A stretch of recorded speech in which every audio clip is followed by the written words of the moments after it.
Hey guys, Duo Persona 101 here, and I have returned to YouTube after a week of being stuck in my room crying. No, I'm just kidding. I've been recuperating. I feel so much better now. Thanks to you guys and my week off. I got one subscriber during this past week, and one subscriber for a small channel like me is a pretty big fucking deal. And I've been getting a lot of different video game news and a bunch of new theory videos in Kingdom Hearts and RWBY that I'm going to share with you guys in the coming weeks leading up to the holidays. Now, what am I going to here for today? Well, today I'm doing a RWBY episode joint review. Now, I was going to review episode 4 last Sunday, but of course, IRL still was happening and I wasn't feeling up to it.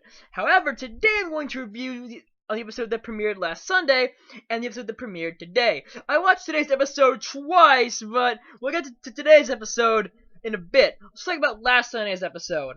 In last Sunday's, Weiss and Yang fought Team Funky, who consisted of Flint Cole, a black man with who wore sunglasses, a fedora, just like a hipster, and he had a horn, which is really cool, and Neon Cat, who is obviously a joke on the popular internet meme Nyan Cat, or however you say it. I'm so done with that meme. And this episode was full of really great cinematography. The fight scene was awesome. Neon Cat versus Yang. You could tell she was a really real party girl.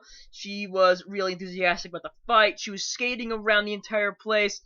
However, I liked Flint Cole's weapon just a bit more because I like Jazz a lot, and I like his moves with the horn.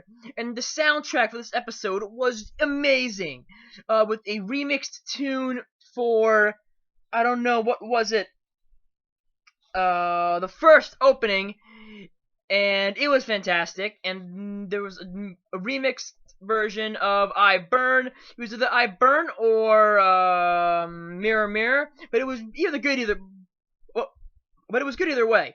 And so the episode had a really bunch of good fight scenes, and it was pretty damn good. And at the end, Winter and Weiss were speaking with each other, and she tried to get her to summon.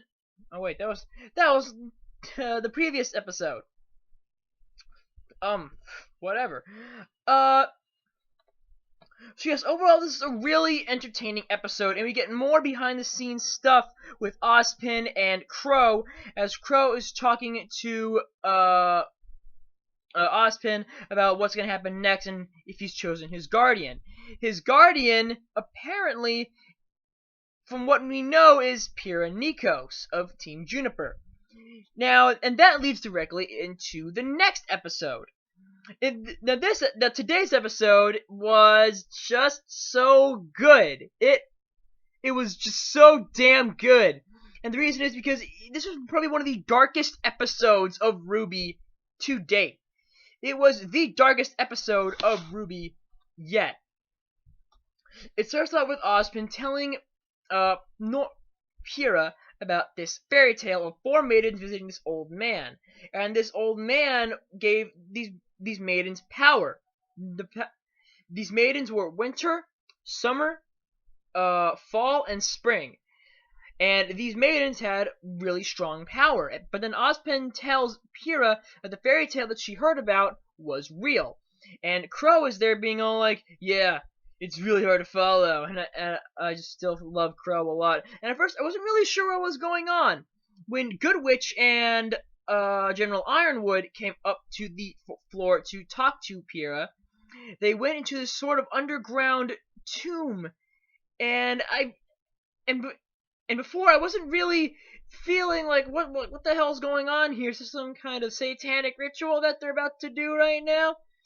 And I wasn't really liking it, but then shit drops immediately. It turns out Pyrrha is next in line to inherit the power of the Fall Maiden. And they have the current Fall Maiden kind of in a comatose state, in a sort of tube thing like the ones from Dragon Ball Z. And Pyrrha is just really confused, and it turns out that the assailant they're talking about might be Cinder. In fact, it is Cinder, but they haven't said anything, so I don't want to say anything. And that means that Cinder Fall is trying to gain the power of the Fall Maiden, or for all we know, all the Maiden's power. And that gets me thinking. I'll save that for a theory video, for a RWBY theory video. But man, it's just this episode got so many things right. It got the atmosphere right, and now that all these four people, Crow, Ozpin, Glinda Goodwitch, and General Ironwood, are all the four protectors of the world. We still haven't seen their full powers yet. And then after the whole thing with Pyrrha, she appears on a group of fighters in the singles tournament, where two people fight one-on-one. And the first round was Mercury Black and Yang Xiaolong. I just have to get this out of the way. I still love Yuri Lowenthal as Mercury. At first, I didn't think he was really too into it, but in this episode, I can tell that change. Yuri Lowenthal just gives so much energy to any character he plays in any form of medium, whether it's anime or American cartoons like Ben 10. He's just a really good voice actor. Him aside, on the fight with Yang and Mercury was so fucking legit. It was one of it's the best fight in the entire in the entire volume so far. I like Team Funky's battle with Yang and Weiss, but this battle just took the cake. Because first of all, Mercury and Yang, they're like the same but polar opposites. Yang fights with shotgun arms, and Mercury kind of fights with shotgun legs. And the battle was so intense, and Mercury, I just love the way he moves. He moves like a breakdancer from Samurai Champloo. Just so awesome, and I loved every moment. The movement was just correct. Yang was awesome in her own way, and when it looked like Mercury was about to win, no, bam! She takes him out. And at the end of the episode, she's all like, nice job. Do a better job next time. And then Mercury's all like, there's not gonna be a next time, Blondie. And Mercury heads at Yang with a dynamic entry kind of kick, and she breaks the shit out of his leg, and it's pretty fucking intense. And everyone is shocked, and they're like, turn off the cameras, no one needs to see this. It's total chaos. And then a bunch of these robots come in and like, Miss Yang Xiaolong, you're under arrest. And it's just, and apparently Yang broke the guy's leg. But in the camera footage, it shows that Mercury is just walking up to Yang, and she breaks his leg. What happened is, Mercury's semblance, in the previous episode where Team Kawi fought Cinder's team, Mercury and Emerald, Mercury's semblance, she transformed into Coco's teammate and fooled her, so Emerald could distract her. In reality, he just made everyone see an illusion. He just made Yang see an illusion. And yeah, the episode ends with Yang supposedly being arrested, and the Grim feeding off the negative emotions in Yang's heart. So overall, it was just a really solid episode. I can't really name anything wrong with it at all, because now that we know this whole thing with the subplot about the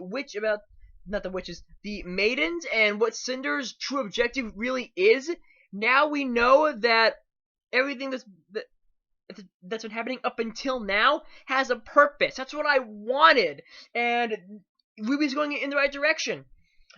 Next time I'll be going over the World of Remnants, because I'm gonna start going over those, because I wasn't really into those at first, because they're not really episodes of RWBY, but I love this world so much that I might have started getting into it.